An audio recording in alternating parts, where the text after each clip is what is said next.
ভাইজান, গতকাল বিহার নির্বাচন যা ফলাফল হয়েছে এটা নিয়ে আপনি হতাশ কি আশাবাদী, কি বলবেন?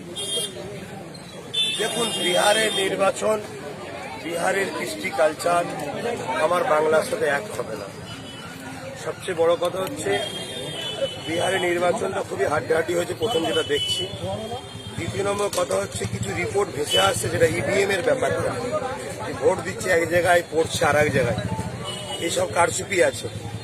তারপরে চলাকালীন রিপোর্ট উঠছে যে অনেক বিরোধী দলের লোককে ঢুকতে দেওয়া হচ্ছে না, তাদের সার্টিফিকেট কপি দেওয়া হচ্ছে না, এরকম অনেকভাবে রিপোর্ট হচ্ছে, যেখানে বোঝা যাচ্ছে যে বিহারে যদি নিরপেক্ষভাবে ভোট হতো তাহলে হয়তো এই রেজাল্টটা হতো না। মনে হচ্ছে বিহারের ভোটেতে কোনো একটা নিরপেক্ষ জায়গাটায় কিছুটা ঘোটালা হয়েছে।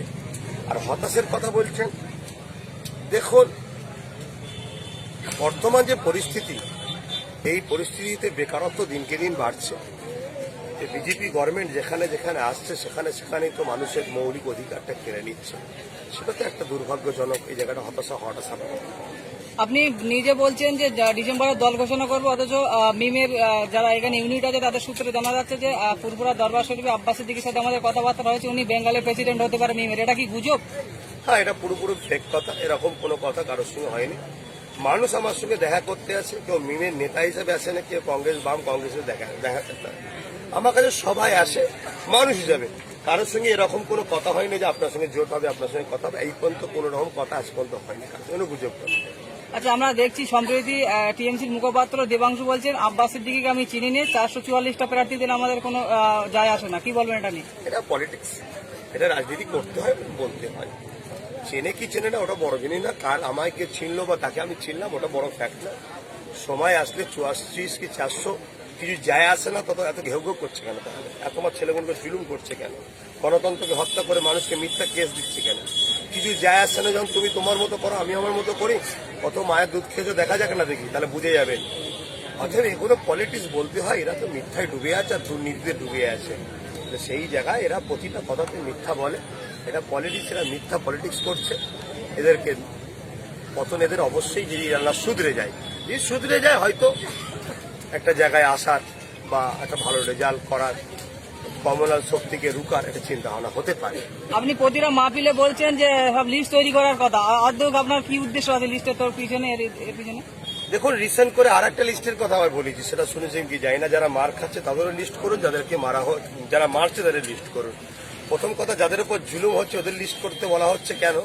সময়ের সাথে দেখা যায় বিগত দিন যারা এই অত্যাচারের হাত থেকে বাঁচার জন্য, শান্তি পাওয়ার জন্য নতুন দল করতে আসে, দেখা যাচ্ছে সেই দল আসার পরে তারাই বঞ্চিত হয়ে যায়। আমার ভাইয়েরা সেভাবে বঞ্চিত না হয়ে যায়, তাই তাদের লিস্ট করে রাখা দরকার। তাদেরকে উপযুক্ত জায়গায় আমরা তাদের গুরুত্ব মর্যাদা দেব, 1 নম্বর। দ্বিতীয় নম্বর, যারা জুলুম করছে এদের লিস্ট করে রাখা দরকার। এই জন্য বলছি, এক, প্রভুর পক্ষ থেকে এদের উপরে গজবটা আসবে, শাস্তি, এদেরও জানা দরকার প্রভুর মাঠটা কেমন হচ্ছে। দ্বিতীয় নম্বর কথা, এরা দ্বিতীয় দিন আমরা জিতে যাওয়ার পরে যেন এরা আবার যেন ওই যেমন বামের চোর গুনান টিএমসিতে ঢুকেছে জার্সি পাল্টে দিয়ে, এরা যেমন আবার আমাদের দলে না ঢুকে যেতে পারে, তাহলে আমাদের দলটাকে এরা পচিয়ে দেবে। তাই এদেরকে ট্রেন মার্ক করে রাখা দরকার, কেন আমরা কোনো জালিমকে কোনো জায়গায় স্থান দেবো না। আসাদুদ্দিন ওয়াইসি বলেছে কি আমি বাংলা ইলেকশন লড়বো, যদি বাম কংগ্রেস টিএমসি যদি আপনার সঙ্গে না নেয় তো আপনি কি মিমকে কি আব্বাস সিদ্দিকী দুটো কি এক প্ল্যাটফর্মে লড়বে এক জায়গায়? সেটা সময়ের সাথে বলতে পারবো, তবে কে নেবে কে নেবে না ওটা আমি জানি না। তবে এতটুকু জানি, বর্তমান পশ্চিমবাংলায় সিটটা এমন জায়গায় মুসলিম যার দিকে বাংলা তার দিকে। অতএব মুসলিম সমাজের মানুষ এবং দলিত আদিবাসী মতুয়া সমাজের মানুষ সবাই আজকে জেগে গেছে। সেই জায়গায় আমরা কেউ যদি নাও নেয়, আমাদের তো ফ্যাক্ট নয়, তারা পচবে, তারা ধ্বংস হয়ে যাবে। আমরা আমাদের জায়গায় ঠিক আছে, আমরা এগিয়ে যাব।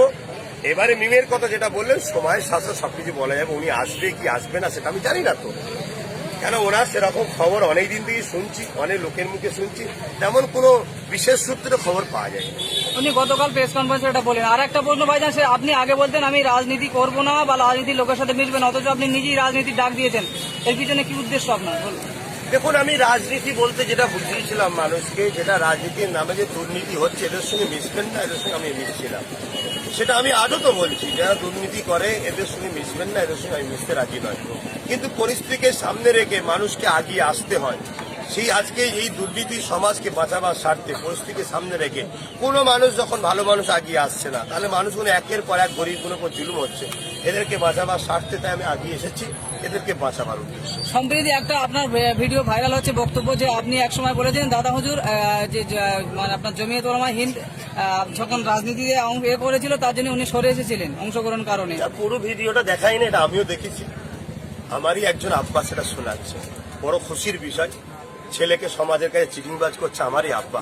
আমার আব্বার আল্লাহ হায়াত দারাজ করুক, বলুন আমিন। অ্যাকচুয়ালি এটা ইতিহাস দেখতে হবে, পুরো ভিডিওটা দেখতে হবে।